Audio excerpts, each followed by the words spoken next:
So the big picture for this lesson is trigonometric functions for any angle. And basically there are three main parts. There's the circular definition of trig functions, there's the unit circle, and then reference angles. Circular definition of trig functions, talk about that first, where you can put a right triangle inside a circle, and then you can connect the two using a coordinate system.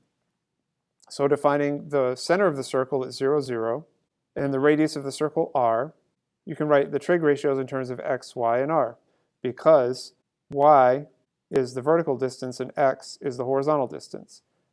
So using this information, you can write all 6 trig ratios for any angle. So now let's look at the unit circle. The unit circle has a radius of 1.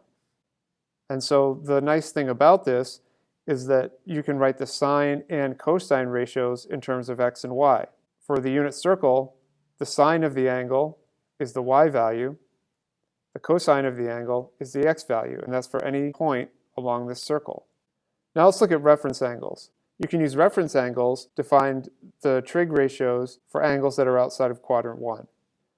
Let's take a look at this quadrant 2 example first. The reference angle is defined as the smallest angle that you can make with the x-axis. So the reference angle is this green theta prime here.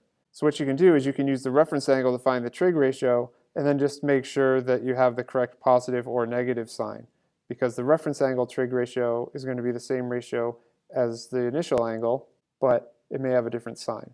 So you can see quadrant 3, there's the reference angle there, quadrant 4, reference angle here.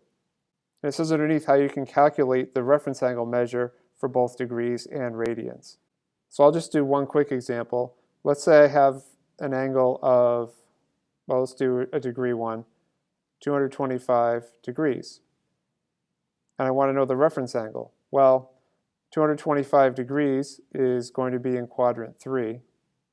So I'm going to be using this example here.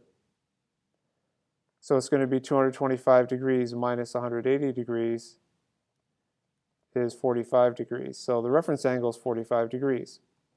So what I can do is I can find the trig ratios that I'm interested in for the 45 degrees and make sure I adjust the signs.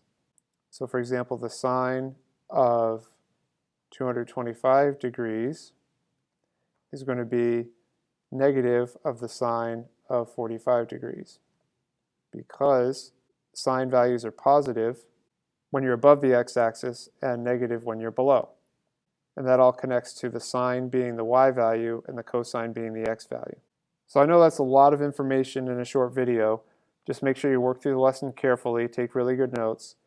That's the big picture.